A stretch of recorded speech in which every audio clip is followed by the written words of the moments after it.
Today is September 13th.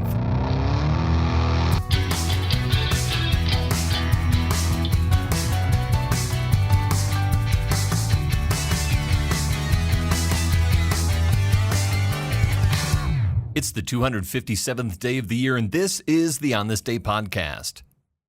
Today is International Chocolate Day, celebrating the birth of Milton Snavely Hershey on this day in 1857. Hershey is born in a Mennonite community in Derry Township in Pennsylvania. He's raised as Pennsylvania Dutch. He goes to work at an early age because that's what young men did back then. He signs on as a candy maker's apprentice in Lancaster, Pennsylvania when he's 14, beginning a long period of on-the-job education in the art of confection and candy making that takes Hershey all across the country. Along the way, he starts candy businesses in Philadelphia and New York, but neither to any great success.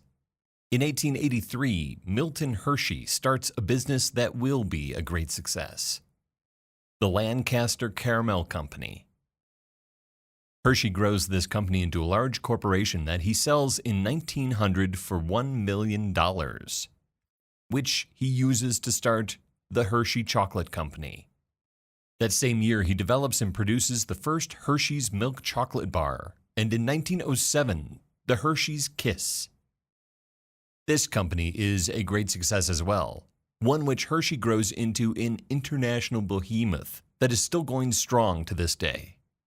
He builds his first factory near his hometown of Derry Township in what is now called Hershey, Pennsylvania, the company town, dubbed the sweetest place on earth. So have a tasty little morsel of milk chocolate, if your diet allows, on this International Chocolate Day in honor of Milton Hershey, creator of the first mass-produced chocolate here in the U.S. On this day in 1987, two junk collectors break into an abandoned radiotherapy facility in Goiânia, Brazil, and steal some scrap metal from the teletherapy department, dismantling some of the equipment and carting it away in a wheelbarrow. Amidst the material in the wheelbarrow is a small 2-inch by 2-inch container made of lead and steel housed inside a rotating head.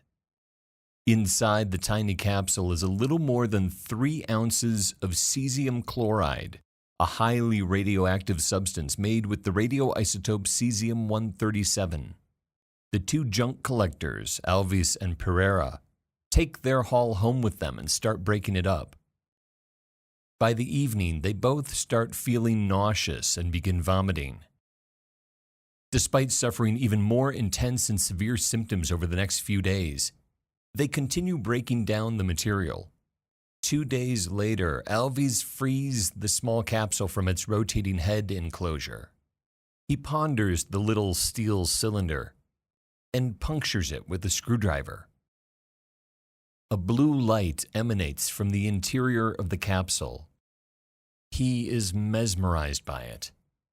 He scoops out some of the blue substance and tries to light it on fire. Alves is unaware that the blue substance is exceptionally hazardous.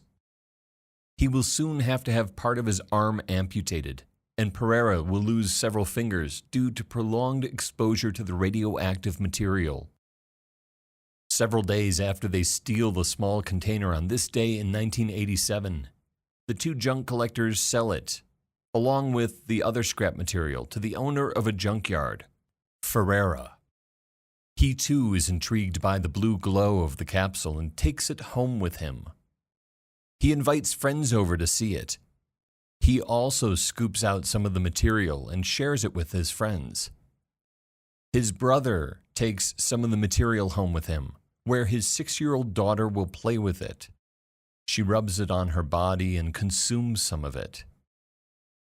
All the while, people all around them are falling ill.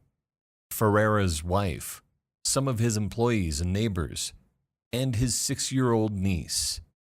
It's more than 2 weeks after the material is stolen on this day in 1987 before authorities are aware of the problem and take action. In the end, 249 people are contaminated, with 20 people suffering from radiation sickness and 4 dying from the contamination. 2 employees at the junkyard, Ferreira's wife, and his 6-year-old niece. In the cleanup that follows, several homes are completely demolished, and 90% of the radioactive material is recovered, with 10% still unaccounted for. The Goiânia incident is considered one of the world's worst nuclear disasters, which all begins when 3 ounces of cesium chloride is stolen from an abandoned medical facility on this day in 1987. There are 109 days left in the year. On This Day is produced by me, Dave Schultz. Thank you very much for listening. On this day in 1501, sculptor Michelangelo begins work on his statue of David. Michelangelo is 26 years old when he starts work on the statue, which is considered by some to be the most famous statue in the world. It will take him more than 2 years to complete the marble depiction of David. So if you're still listening, no, the statue of David is not a depiction of me. Talk to you tomorrow.